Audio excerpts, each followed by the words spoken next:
paragraphe et vous prenez la page, quelle page? Là-bas, page 16. Vous trouverez dans cette résolution que le gouvernement congolais a souscrit, et là c'est le dernier paragraphe, a souscrit à l'accord cadre.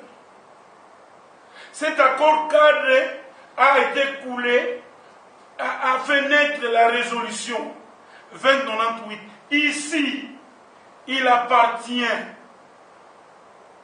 à l'envoyé spécial récemment nommé et à l'envoyé spécial dans les grands actes de coordonner les engagements que le gouvernement congolais a pris là-bas. Et dans le même paragraphe, le gouvernement congolais dans l'accord cadre a promis de créer un concorde national. Mais puisque les acteurs actuels sont des problèmes, c'est eux les problèmes. Mais comment celui qui est malade, il veut s'opérer lui-même? Mais c'est eux les problèmes. Les problèmes, c'est eux. Les problèmes, c'est notre frère Kabila, parce qu'il n'a pas été capable de protéger l'intégrité du territoire. Il n'a pas été capable d'avoir une armée qui défend le territoire. Il a des comptes à nous rendre. Donc il ne peut pas agencer les dialogues. Non. Et c'est même écrit ici, dans cette résolution, le Congo tel qu'il est géré devient une cause de sécurité dans la région des Grands Lacs. Mais nous, maintenant, comment nous allons nous réunir pour dire comment nous ne devons plus être un problème pour nos voisins. Bon, donc, c'est clair et net qu'il a tapé à côté, il a été induit en erreur.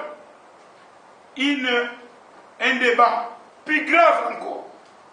Mais les débats ne sont pas démocratiques à l'Assemblée nationale. Mon frère Robert Minakou ne fait pas de débat démocratique. Et mon frère Léo Kengwadon, c'est curieux. Vous posez la question à nos gens ici, ils ont dit qu'ils vont faire un séminaire, une retraite, dirigée par les gens. La télévision catholique reçoit beaucoup de professeurs de l'INC. Mais maintenant, c'est le même Kengwadondo qui va faire. Voilà. Mais notre frère Kengo, vous avez déjà vu, je l'aime bien. C'est un homme brillant. Il est brillant, très beau. Mais malheureusement, son intelligence n'a profité que aux intérêts peut-être de ses fils. Dites-moi, il a été Premier ministre. Qu'est-ce qu'il a réalisé pour l'intérêt de ses pères? Il est maintenant président du Sénat, depuis qu'il est là.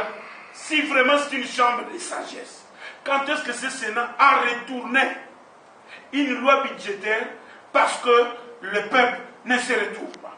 Vous pensez que ces gens sont humains lorsqu'ils font passer un budget, les licenciés qui donnent cours à nos enfants à 60 000 francs, donc quand ils achètent des pains de 2 000 francs, les salaires s'épuisent. Vous pensez que ces gens, quand ils vont... Non, madame, je t'en prie, il ne faut pas rire. Moi, quand je vous parle de ça, ça me fait mal au cœur. Ne rions jamais devant un danger. Mettez-vous à la place quand vous étiez, si vous n'étiez pas dans la profession que vous êtes, et que vous êtes soumis dans cette condition-là. Vous êtes imité. Mon frère Kamanda n'est pas correspondant de la voix de RFI. Moi, je ne fais pas l'agriculture et qu'on me soumet dans les conditions d'un enseignant. Ne rions pas. Je me pose la question, ces gens ont-ils de cœur? Curieusement, ils font semblant d'aller à l'église. Et même leurs guirés, leurs pasteurs, ne leur disent pas, comme Néhémie, messieurs, qu'est-ce que vous faites de vos frères? Quand ils donnent l'argent, ils prennent. Ils sont déjà retournés avec leur argent. C'est écœurant. Donc c'est incroyable. Voilà mes chers frères. Je crois que, mon cher ami, le souci est là. Et ce souci, c'est que toi, demain, ne venez pas avec le micro. Demain, tu viens en tant que citoyen. Faisons comme les Sénégalais. Faisons comme les Kenyans. Eh bien, les aventures vont s'arrêter. Et quand nous serons à faire, nous aurons peur de faire comme les autres. Voilà, mesdames et messieurs, chers confrères et madame,